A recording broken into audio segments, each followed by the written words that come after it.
Well, good afternoon, fellow constitutionalists, and welcome to the Tuesday edition of the Dan Clements Show, a Christian political talk show. I'm your host, Dan Clements, your constitutional warrior fighting for your right just to be an American.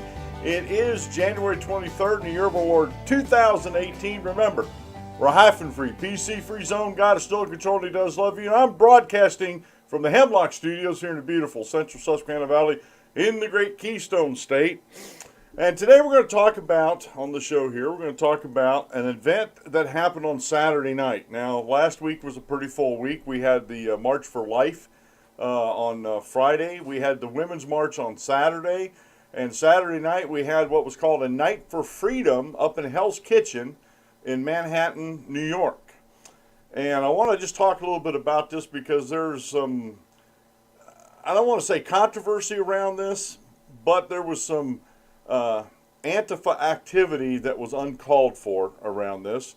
There are reports in the lamestream media that are reporting this, mostly out of the UK, because I didn't see much over here at all in any of the media here about the A Night for Freedom event that Mike Cernovich, a lawyer from California, was hosting and put on, and he had guests like Gavin McGinnis, Stefan Molyneux, I can't remember if there was a comedian there, Owen Bryan, or Brian Owen, one of the two.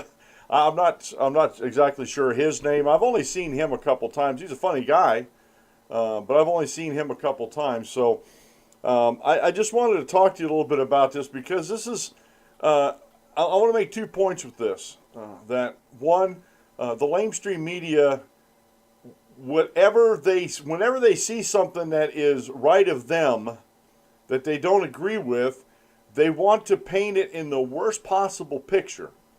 And so they were calling it alt-right party in Manhattan, and an evening of deplorables. And it just, again, they don't get the freedom movement. They don't understand it. And since they don't understand it, they're going to mock it, and they're going to ridicule it, and they're going to put it down. And that's lamestream media. And then you have ANTIFA. Now here was a party, and we'll get into some of the articles here, but here's a party that was indoors, not on the street.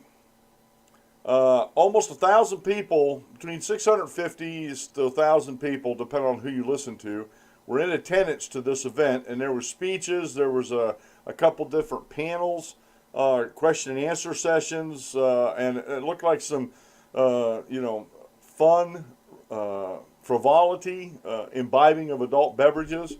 And if you go over and watch any of these videos, if you Google that, A Night for Freedom, if you Google that, please be aware that there is some vulgarity and profanity. I would not, personally I would not be comfortable at an event like this because of that. I mean, they're free to do what they want to do, and that's great. I'm not trying to stop them. I'm not trying to put them down. I'm not trying to raise myself up above them. It's just not my cup of tea. I'm not going to expose myself to that type of stuff. When I think my freedom could be used in a different direction.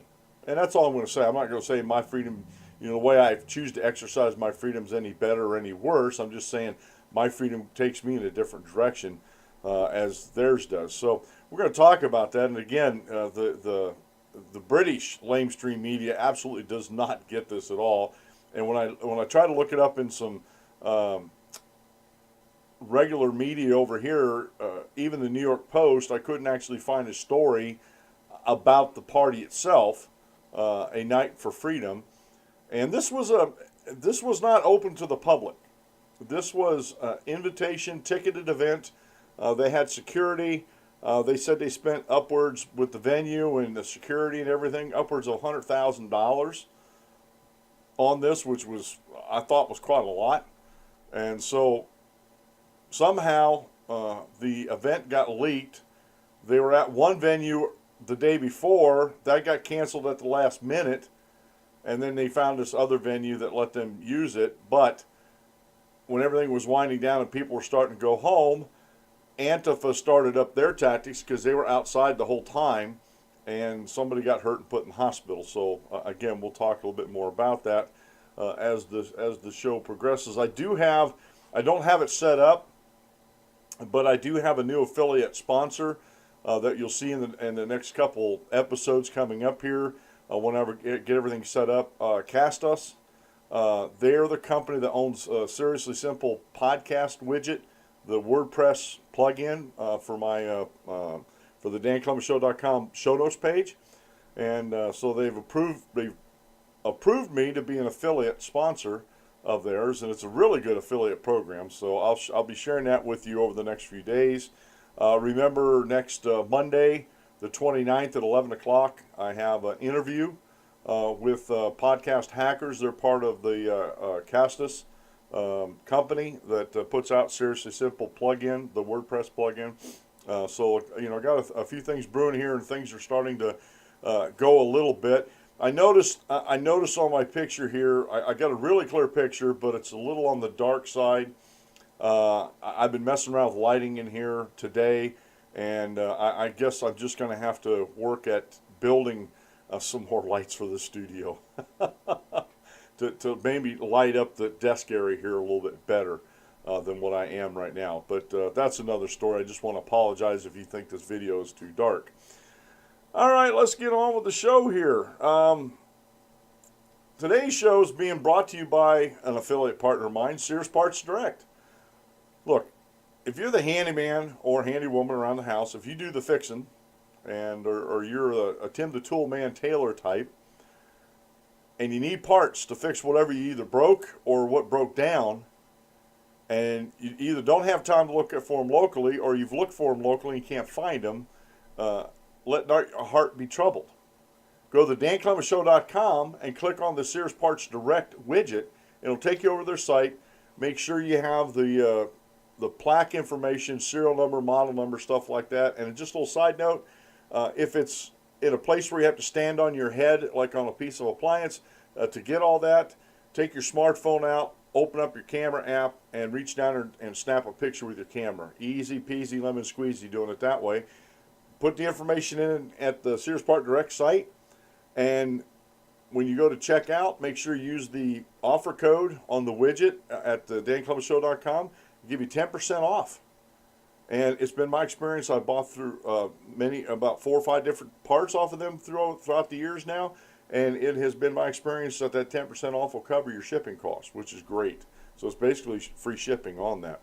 So if you're the handy person around the house, you need them parts, and you like what you hear on this program, please go over to my show notes page at theANColumbusShow.com and click on the Sears Part Direct widget.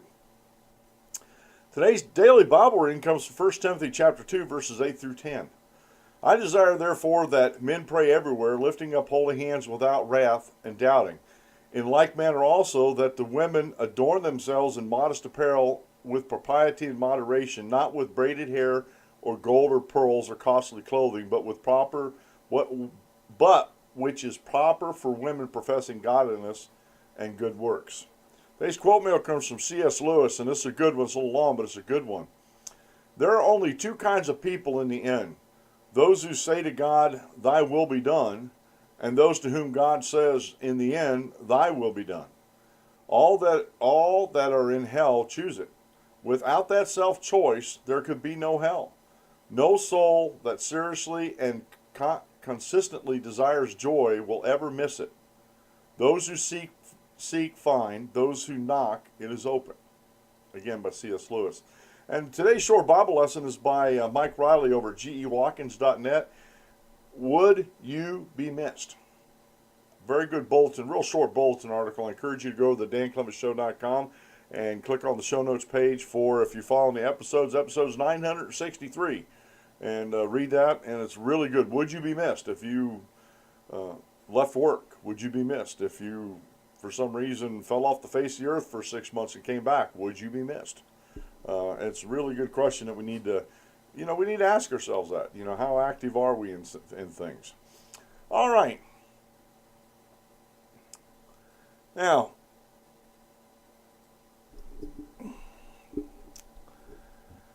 this is from The Guardian, one of the lamestream medias over in the UK. I use the Daily Mail every now and then, and they seem to be pretty good. But the Guardian and the, let's see, I think the Guardian's the only one I have in here right now.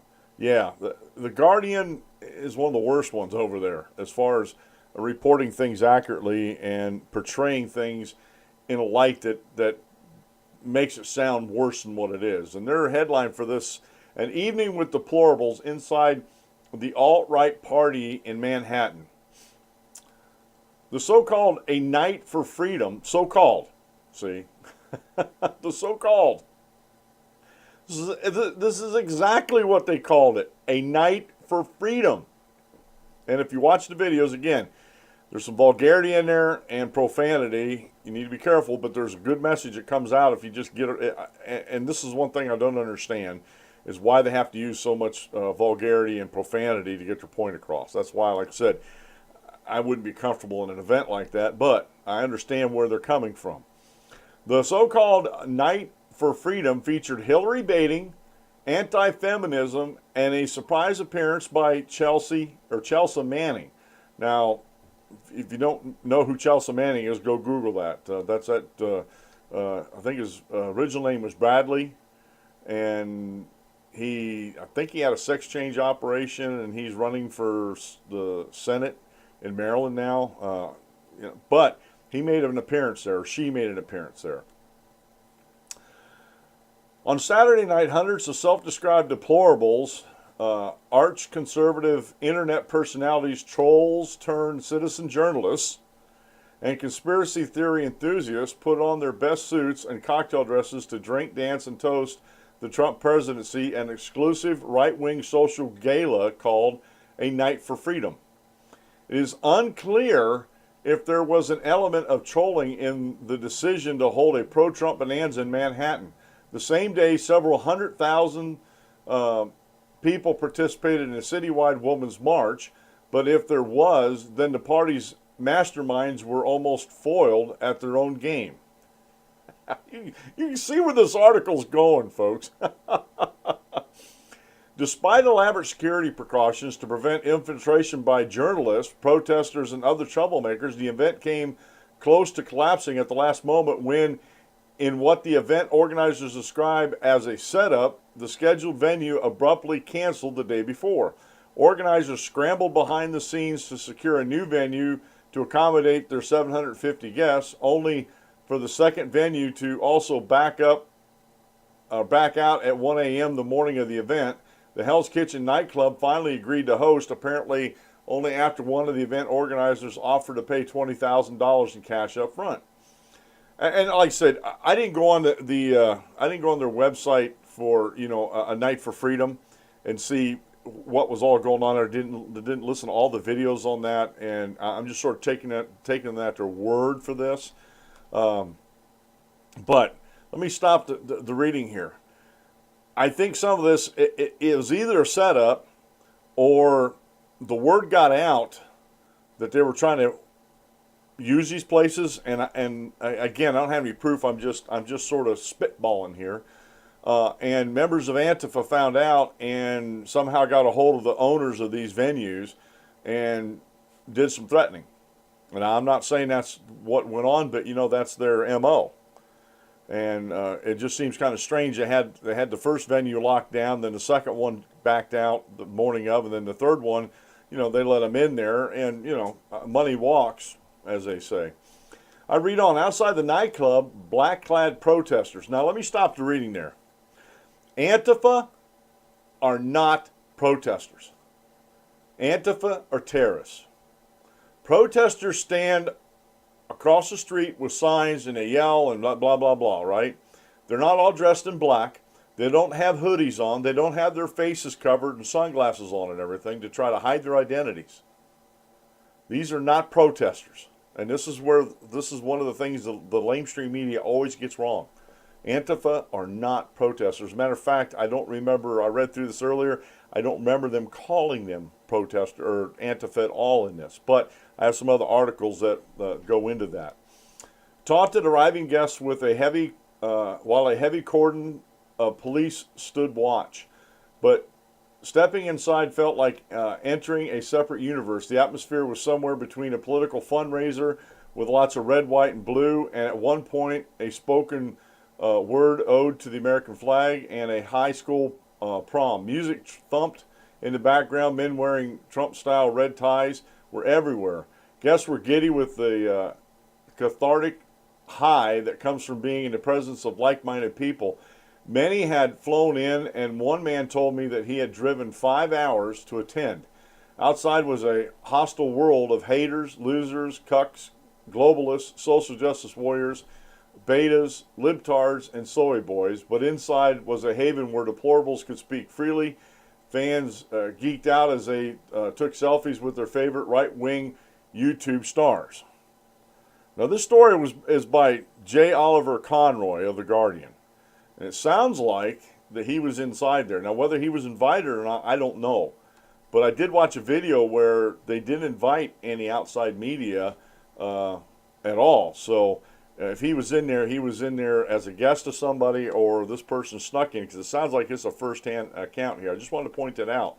And, of course, again, that little dig at right-wing YouTube stars. And remember earlier up there, up in the article, I'll go back up here real quick. I thought this was funny. Where he talked about the troll-turned-citizen journalist. Now, I just want to say something about that real quick. If the lamestream media was going to be all in for the regressive left and not telling the truth about stories or not even covering stories, what did they expect? Did they think people were just going to lie down and not tell the truth about things? I don't think so. I really don't think so. And so these journalists, I'm using air quotes on that, these journalists out there from these lamestream media outlets, they're jealous of the stardom, I guess, of these YouTubers, the right-wing YouTube stars, as it were. The evening's most unexpected guest was Chelsea Manning, who dropped by briefly during the earlier part of the evening to the surprise of those present and the confusion and consternation of leftist social media users who heard the news on Twitter. Manning later uploaded a picture of herself making a thumbs down sign, announcing that she had just crashed the fascist white supremacist hate brigade party. But others disputed her characterization of her presence there. Yes, I literally shook hands with Chelsea Manning tonight. The left is freaking out. It was not a big deal, Mike Cernovich, the event's main organizer, wrote on Twitter. Cernovich, a right-wing muckraker, occasional men's right advocate, and self-described mindset guru, said he was glad she stopped by. All are welcome to party with me. 20 years ago, the idea that anyone can get their own social media account and troll any senator to their face would be regarded as absurdity. Michael Malice, a fixture excuse me, on the alternative media sphere, told a cheering crowd. The gatekeepers who are controlling our information are failing. 20 years ago, there were 3 channels. Today, there are literally infinite YouTube channels, infinite Twitter profiles, infinite Facebook profiles. You can't silence people any longer. At last year's Deplorable, members of the anti-establishment movement, then known as the alt-right, celebrated the inauguration of Donald Trump, a man they credited themselves with having memed into the White House over the resistance of a hostile political and media elite. Even then, few Americans had heard the term alt-right, and the political establishment was only belatedly recognizing the influence exercised by a network of online alternative media outlets and right-wing social media personalities. A lot can happen in a year. Today, the movement has a super PAC, Gateway Pundit, a far-right blog that has been criticized for spreading hoaxes, has been accredited to the White House press corps. Recently, Cernovich partnered with BuzzFeed News to release revelations about sexual harassment claims against Michigan Representative John Conyers. As they have moved from the darkest corners of the internet to the white tablecloth banquet halls of Washington and New York, pro-Trump online provocateurs, famous for their hatred of political correctness, have also been forced to engage in their own project of respectability politics. Members of the repackaged and somewhat sanitized movement consider themselves populists and nationalists, not bigots. As they see it, one can support, say, hardline immigration policies without being racist. As Gavin McGinnis, the co-founder of Vice and founder of the Proud Boys, a Western chauvinist and anti-feminist group, explained last year to the New Yorker's Andrew Morantz, they, white nationalists, care about the white race. We care about Western values. And let me stop the reading here. And this is where Mr. Conroy gets it wrong. From Oliver Conroy, J. Oliver, J-O-C there. This is where he gets it wrong. They're not against, the way he puts it in there about feminists, they're against feminists. They're against, and most of these, and I won't call them alt-right because I don't believe in the left-right paradigm anymore. Because it doesn't work. You're either for freedom or you're against freedom. And these guys are for freedom. This guy like Mr. Conroy, the lamestream media, their sycophants and their supporters, the regressive left, they don't care about freedom. All they care about is you agreeing with them. If you don't agree with them, they're going to try their best to take away all your freedoms from you. All right? So, again, this portrayal in The Guardian by Mr. Conroy of these freedom folks, these folks that care about freedom, they care about inclusivity, but they also care about debating the issues on the facts, not on the feelings. And they're talking about, they've conflated this term white nationalists with Western values. And again, I don't care what your skin color is, as long as you, and you don't even have to agree with me, but as long as you allow me or allow these folks to articulate their positions on Western values, which include freedom and liberty and non-aggression and being able to protect yourself and our God-given rights. Those are Western values. But the lamestream media doesn't care about Western values at all. All they care about is the narrative that they've crafted, and now they're mad because their narrative isn't being supported by the masses anymore. And you have this new group out here that believes in freedom of the press, that believes in telling both sides of the story, and it believes in separation of things. Like there should be a separation of press and state. And that's the biggest problem with the lamestream media now, is they are so much in bed with the state it isn't even funny. Now let me read on. Do you want to make us look professional or sloppy? In emails to guests leading up to the event, Cernovich laid out strict rules of decorum, dress code, and security protocol. By attending the event, you become a brand ambassador, he wrote. Do you want to make us look professional or do you want us to look sloppy? Any journalist requesting press passes would be denied. I'm bored with the media lying about me and us and have no interest in press coverage. And he added undercover security personnel would be mingling with the guests to keep an eye out for negative or toxic people.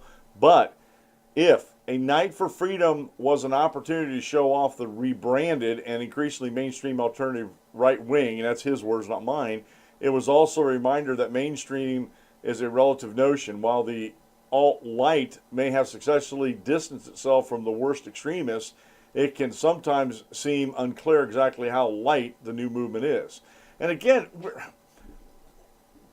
I take issue with this verbiage that Mr. Conroy is using, because it doesn't describe these folks in the best light. It doesn't describe it all, really. Again, these guys are talking about issues of freedom and liberty and how Western values made America great. Not the white race, how Western values and how, folks, I've seen it. I have friends that are from Venezuela and Brazil, from Mexico, from India. And they came here and they embraced the Western values. They're not white.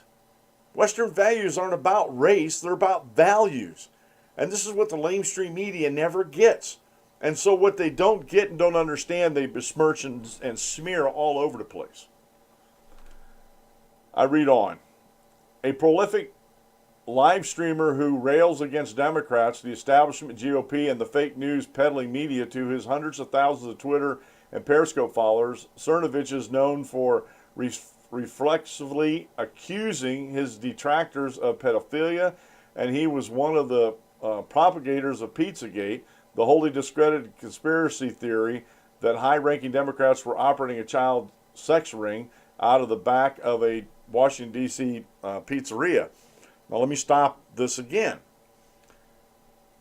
It may have not started or been run out of this pizzeria, but with everything after the Harvey Weinstein revelations, we know that pedophilia is rampant in the country and the power brokers of this country and the powerful people, the beautiful and the powerful.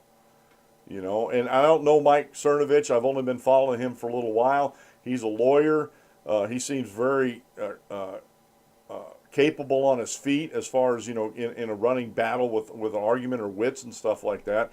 And the lamestream media doesn't like that. They just don't like it. So they're painting him, and I think, in a terrible light here. I really do. And if he wants to do anything about it, which I don't think he will, but if he wanted to do anything about it, I think they'd pick. I think Mr. Conroy's picked the wrong fight with the wrong person. In other words, he brought a knife to a gunfight, if you know what I mean. Joining Cernovich at the evening's headline acts were McGinnis, a reality TV star and Trump supporter Anna Coat, political operatives Jack Posobiec and Ali Alexander, and Stefan Molyneux, a far-right podcaster who advocates anarcho-capitalism and racial IQ theories. Now, let me stop the reading there. I've been a fan of Stefan for years now, probably 5-6 years, maybe, on YouTube. He is a philosopher, and he is a podcaster. I would not call him far-right at all. Like I said, I don't think you could define Stefan Molyneux on the right-left paradigm. He's a guy, he's up on the freedom side, not the anti-freedom side like this Mr. Conroy seems to be. And yes, he did bring out and talked about some racial IQ theories, but the theories that he brought out were in papers that he was citing, that actual scientists went out and were talking about this. And they actually did some research on this. And no time do I remember Stefan saying that the IQ of some of these races would remain that way. Some of the IQ, and I've done a little reading on this myself, take Haiti, for instance. Average IQ of the average Haitian is below 70, which in most countries that's mentally deficient. But there's a lot of factors that go into that. Their malnourishment, their surroundings, they're not being educated, a lot of natural stuff that's going on that's not inducive for intelligence. But yet, this guy doesn't seem to go research that at all. It sounds like he's just regurgitating something he heard from somebody else, so he sounds good. Molyneux, who encourages followers to break off contact with their families, has also been accused of operating a therapy cult, a charge he denies. Who encourages followers to break off contact with their families. I've watched a lot of his videos, and I've never heard him say that.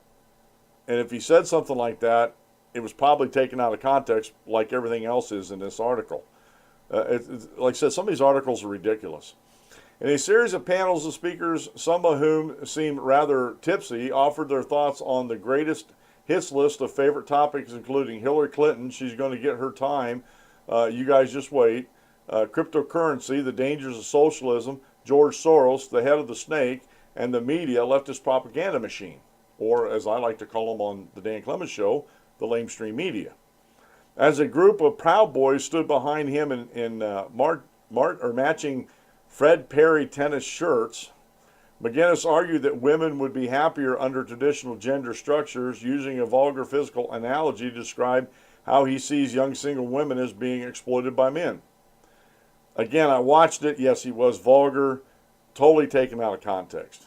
Totally taken out of context.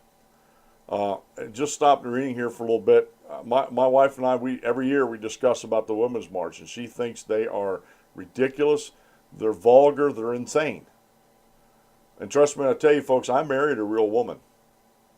And if she doesn't like these feminists out there at the Women's March, then there must be something to it. There must be something to it. He went on, why do progressives have a problem with traditional people? You're the ones being left with cats and dogs for sons and daughters. And he's absolutely right. Soy boys is the term that goes around. You know, we're not raising men and we're not raising women anymore. We're just not. You know, and it's no wonder that people are afraid of the millennial generation coming up and taking leadership spots. You know, I fear if we don't turn their mindsets around away from all this regressive garbage that's being thrown at them. The evening wore on and the drink flowed freely. In the men's room, a drunk man ranted bitterly about the Women's March. Bunch of, and I can't repeat this out there, and fags, all I know is I ain't getting none, he added, for anyone wondering. And again, total hearsay. I don't know if this guy was in there. I'd love to find out. Matter of fact, I think I'm just going to direct message Mike Cernovich and see if this J. Oliver Conroy was there. Because this exactly, he sounds like he was there. If he didn't, he had a plant in there that was feeding him this information. But again, a lot of this stuff could have been just made up too. So anyway, this article goes on and on and on and on. And so you sort of get the flavor of what the lamestream media is doing, and how they really don't like people who espouse freedom. And I said this, and I talked about this a little bit a couple episodes ago, last week, where the definition, the idea of freedom had changed in the early 1900s after 1913, especially with Woodrow Wilson. Before, with the founding of the country, freedom and liberty come from God. Our rights come from God. After 1913 and the regressive era that started with Woodrow Wilson, they came up with the idea that no, there is no God. Your rights, your freedoms and liberty are extended to you by government. And we've had over 100 years of that being drilled into people. It's a wonder we have anybody out there that actually knows what freedom and liberty actually is anymore. That our freedom and liberty does come from God. Our rights come from God. People existed before governments ever took root. And the founders looked at America here and they set up a new system where the people are sovereign over the government. And the people have forgotten this. And mainly the people have forgotten this because it's been drilled out of their minds a bit by the regressive agenda in schooling and everything. And so it's to me, I'm glad to see these guys got together. And we're espousing some of the Western values that they're espousing. I didn't agree with everything that they were doing there. But again, it's a free country and they were allowed to do what they wanted to do. Now, this is on page 6 over at the New York Post. Far-right celebrities lose venue for blowout Freedom Party. This is by Ollie Coleman. Now, he put celebrities in quotes too there, by the way. They're all worked up with nowhere to go. A group of celebrities of the far right were planning on throwing a blowout party in New York this weekend, but after a last-minute fight with the venue organizers are scrambling to find a new spot to host the shindig. Now, this was also posted on the 19th, which would have been Friday. And so the event actually happened on Saturday, the 20th. Mike Cernovich, Stefan Molyneux, and Gavin McInnes, all so-called new right personalities who each have several 100,000 followers online and specialize in divisive monologues, were all due to appear at a Night for Freedom. The Saturday night event was billed a gathering of patriots and political dissidents who are bored with mainstream political events and promised stand-up comedy, speeches, and a DJ set by something called Milk and Cookies. Also, there was to be a brunch on Sunday. But we're told the venue, Jake Studios in Chelsea, backed out on Friday. In a letter, event organizer Cernovich sent to the venue, seen by Page 6, he claimed that on Wednesday he handed over a $16,000 deposit on the venue, but he claims Jack Studios began springing last-minute charges on us, such as a $9,000 fire marshal fee. Sources close to the event tell us that the venue then claimed it couldn't host the event because permits were required. Sinovich is now threatening to file a lawsuit against Jack Studios, and if Mike is anybody, I've been watching him for a little while now, and I think Jack Studios is going to be sued over this. Organizers say that some 650 guests were expected. Tickets were $139 to $999 for various packages. As recently as noon on Friday, attendees were arriving at airports ready to party. A Twitter user going by Ali suggested that he had flown from Dallas, adding already been spotted at the airport. Love my supporters and allies. Lots of folks about to ascend on New York City, a night for freedom. Another user who flew in from Portland for the occasion wrote on Friday, good morning, fam. I'm in New York, a night for freedom. Jack Studios declined to comment.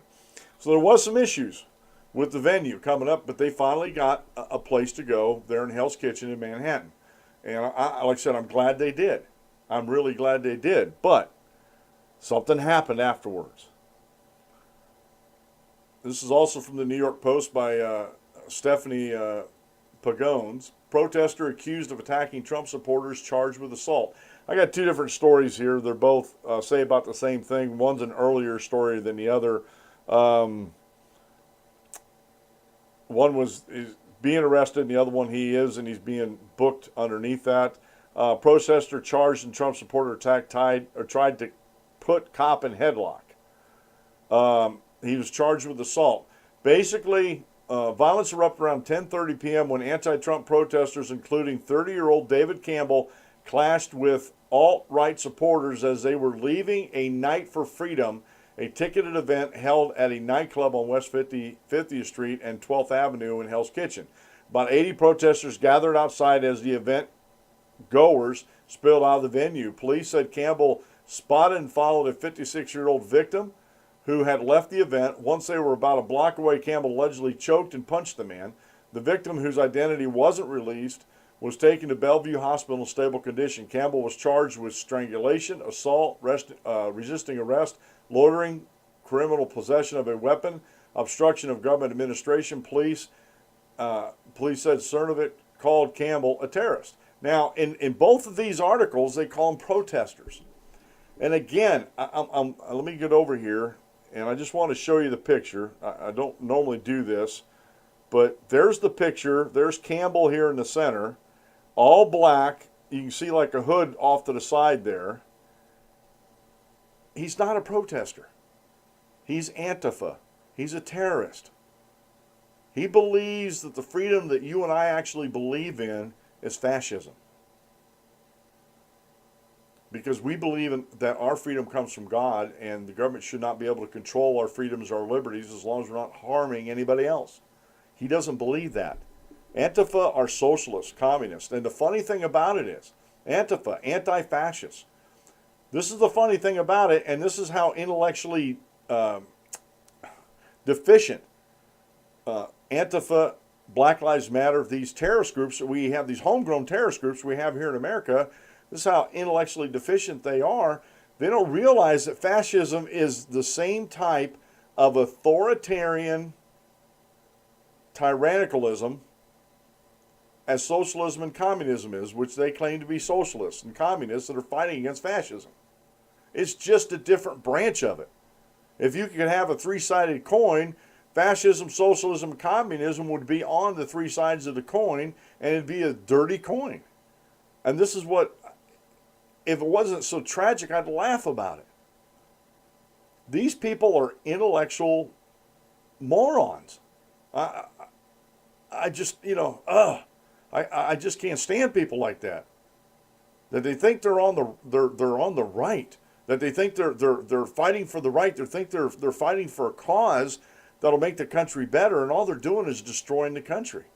Because all they're doing is destroying the freedom and liberty that our founding fathers recognized that we had as a natural right from God and that our rights come from God. They don't come from the state. We have them naturally. And they don't like that. These guys are, these Antifa folks are a bunch of little dictators because they want to control what you think. They want to control what you say. They want to control where you meet. Again, this Night of Freedom wasn't even on the street. It was in a building. It was in a room inside a building on the second floor. I watched the videos. They said they were up on the second floor. And this is no different from, I've shared stories with you from campus reform, where these Republicans were meeting in a room in the basement of a library, not even out in plain sight, and you had these agitators come in there and break up the meeting. They had them come in and break up. These people are spoiling for a fight. And I hope they throw the book at this guy. I hope they lock him away, throw away the key, and then throw away the cell he's in. And never to be heard from again. Because this is what he deserves. And honestly, I think the law needs to start making examples of these people. Jeff Sessions, our Attorney General, he's asleep at the wheel. He should be treating these folks like terrorists. And as far as I'm concerned, I think the New York City police were sort of falling down on the job to allow them to be out there to begin with. They're not protesters. I can't say that enough. They're not protesters. And so this guy is really, he picked the wrong fight. He really did. Because Mike Cernovich, I was watching the video and he says he can't be his lawyer because he can't practice law in New York State. He's in California. He can. He's helping him get a lawyer. I think they said something about they're setting up a defense fund for this guy. Not the perpetrator, the guy that was the 56-year-old that was attacked. And setting this defense fund up, they're going to make sure that they pressure the prosecutor to prosecute this guy to the fullest extent of the law. And I can't, folks, that's going to be a circus on that because you know there's going to be some Antifa outside that courthouse that are just going to be acting up out there. And as far as I'm concerned, let them, because they're just showing how morally deficit they are and how morally wrong. Words escape me, and that's hard. That's hard for me to do. Words escaping me. Again, it's amazing how much the lamestream media will let these actual terrorists, these agitators, get away with when people are being peaceful and assembling and associating with others freely, and which they have liberty to do. They're all ups in arms about it. You know, calling them all sorts of names that they're not even. Again, the paradigm, freedom and anti-freedom. Which side are you on? Are you on the freedom? Are you up on the freedom side? Are you down on the anti-freedom side? This has been the Dan Clemens Show. I'm your host, Dan Clemens, your constitutional warrior. Remember, if you aim at nothing, you hit it every time. Have a great rest of the day, folks, and we'll see you in the next video.